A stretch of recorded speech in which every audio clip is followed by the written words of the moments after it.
Hello everyone, welcome back to the video solution of Cambridge IGCSE Part 2 Physics Paper 6 Alternative to Practical October-November 2022. Let us start from question number 3. A student investigates the balancing of a meter rule. Figure 3.1 shows the setup. So in figure 3.1 we have a meter rule exactly in horizontal position. Its reading starts from 0 to 100, and at 90 centimeter there is a mark represented and pivot is labeled with the letter S. So A part A, the student places the meter rule on the pivot so that the meter rule is as near as possible to being balanced. Figure 3.2 shows the position of the pivot. So from 3.1 to 3.2, the only difference is in 3.2 we have a scale arrangement which reads the position of the pivot S. So let us see the question. Record the scale reading S on the meter rule at the point where the rule balances on the pivot. So the scale has many divisions very close to one another. So you have to read the scale correctly. So clearly it is 48.8 centimeter. Then question B. The meter rule is 4 millimeters thick. The pivot is under the meter rule. The scale is on the top of the meter rule. Suggest how you would obtain an accurate value of the scale reading S. So, in the questions having a meter rule and a scale arrangement where we need to see the measurement clearly and record, we have to keep our eye straight to the scale, view the scale perpendicularly and avoid parallax error. Since it is for 1 mark, it is okay, it is sufficient. Sometimes we can write answer like, if we can keep a mirror, if the reading is not very clear, then we can take the help of a mirror which reflects the scale reading and can read the scale clearly. Then the next question C. The student places an object Q with its center on the meter rule at the 90 centimeter mark. The position of Q is not changed during the experiment. He places a load P of weight 1 Newton on the meter rule. He adjusts the position of load P so that the meter rule is as near as possible to being balanced with the pivot directly below the scale reading S. He records in table 3.1 the distance A from the center of load P to the center of load Q. He repeats the procedure using loads of weight 2 Newton, 3 Newton, 4 Newton and 5 Newton. He records all the values of A in table 3.1. Complete the column headings in table 3.1 by inserting the unit in the 1 by P column. So table 3.1 has 3 columns with P unit Newton and A, the distance between them is centimeters, and 1 by P, so its unit is not given, we have to write. So P is Newton, then 1 by P is 1 by Newton. That is for 1 mark. Usually most of the students uh, will not notice this and go to the next question and simply lose 1 mark. So we have to be very careful about this question because it has no particular numbering here. Okay, it is continuation of all part C. Then question D, plot a graph of A against 1 by P. A is on y-axis and 1 by P is on x-axis. Start the y-axis at 30 centimeter. So A values, highest value is 80 centimeter. So if we start from 30 with a difference of 10 centimeters difference, 30, 40, 50, 60, 70, 80. So it is perfect. And it is on y-axis and its magnitude is A with unit centimeter. Similarly, on x-axis, the highest value is 1 Newton. So it is up to 1.2 newtons. So it is fine.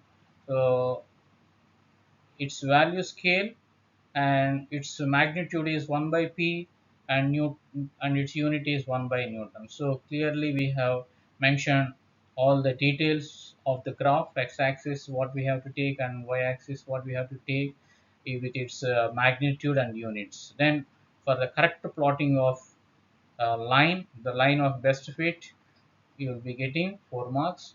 Be careful when you are drawing for the next question. When you are finding the gradient, usually if we are having a graph like this, next question followed by calculation of the gradient. Let us see the next question. Question E: determine the gradient g of the graph. Show clearly on the graph how you obtained the necessary information. So clearly it is asked in the question to show on the graph how you obtain the necessary information. So we need to represent the triangle method on the plotted line, and by using the formula of the gradient y2 minus y1 divided by x2 minus x1, so just substitute the values from the plot. You will be getting gradient in between 39 to 41.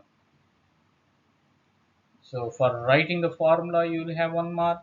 For showing the work on the graph, you will have 1 mark, and the correct answer 1 mark. Total it is 3 marks. Then question F. The gradient g is numerically equal to the distance d. See, almost we got the answer. The gradient is equal to d. So what is d? Same answer what you got in gradient you have to write here. That is for 1 mark. Just following the instructions and answer all the questions. Then let's move on to the next question. That is the last question of this. Usually all the last questions of this ATP, we will have to describe an experimental procedure.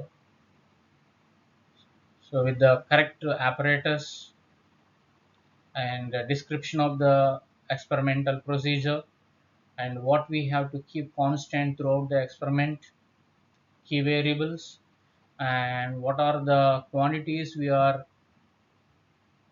using in the experiment. So for those quantities with the correct unit, we need to draw a table, and finally we have to reach to one conclusion, and our experimental description and conclusion should match. So if you practice more of these type of questions from the past papers, you will have enough confidence to answer any type of these questions. Let us see this question. A student investigates the effect on the resistance of a wire when the tension in the wire is increased. The apparatus is shown in figure 4.1. The tension in the wire is increased by adding loads to the hook attached to the wire. The student measures the current I in the wire and the potential difference V across the wire. She determines the resistance R of the wire using the equation R is equal to V by I. The student takes all the necessary safety precautions. You are not required to write about safety precautions. The following apparatus is available: resistance wire, power source, connecting wires and crocodile clips, ammeter, voltmeter, selection of loads, and a hanger. So these are the materials that are given for carrying out our experiment of finding resistance at different tensions of the wire. So this is the diagram given for us. So the resistance wire, one end of the wire is clamped on a table, and the other end is freely released from the pulley with the help of a hook. So we have different load hangers with loads. So we can one by one from starting we can hang here, suspend here, and crocodile clips will help us to connect the remaining apparatus. Let us go to the question. So just now we have seen figure 4.1 with all the experimental apparatus given. So now let us see the question. Plan an experiment to investigate the effect on the resistance of a wire when the tension in the wire is increased.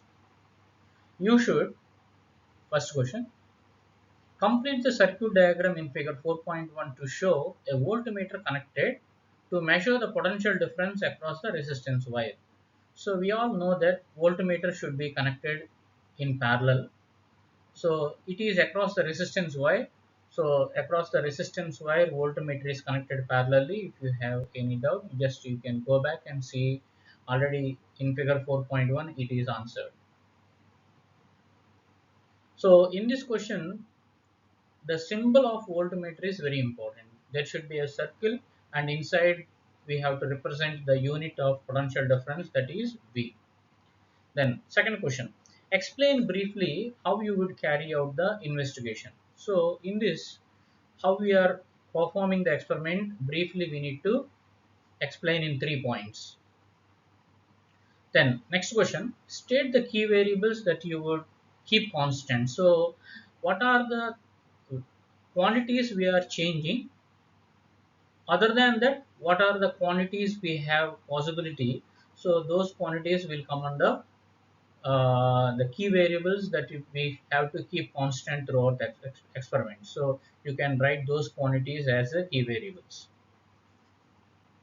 Then next question, draw a table or tables with column headings to show how you would display your readings. You are not required to enter any readings in the table. Okay, let us see how table is drawn. I'll explain you. Then last question is explain how you would use your readings to reach a conclusion. Okay, so already first question is answered in the figure 4.1 itself. Now we have 1, 2, 3, 4, 4 bullets. For these 4 questions, it is suggested that you keep some side heading clearly. If it is a description of the experiment, just write the description, and if it is about key variables, write key variables and underline. Then if it is a table, just write a table and okay, and conclusion. So these are the headings. If you keep immediately, it will be noticed by the evaluator, and there is a chance of getting correct marks. So here is the 4 questions answers. Description of investigation. So first what we have to do, add a weight from the hanger, check all the connections of the circuit for correct positions, that is crocodile clips and voltmeter, power supply, all. Record the voltage and current from the voltmeter and ammeter. So we have to find what is the voltage and current from voltmeter and ammeter.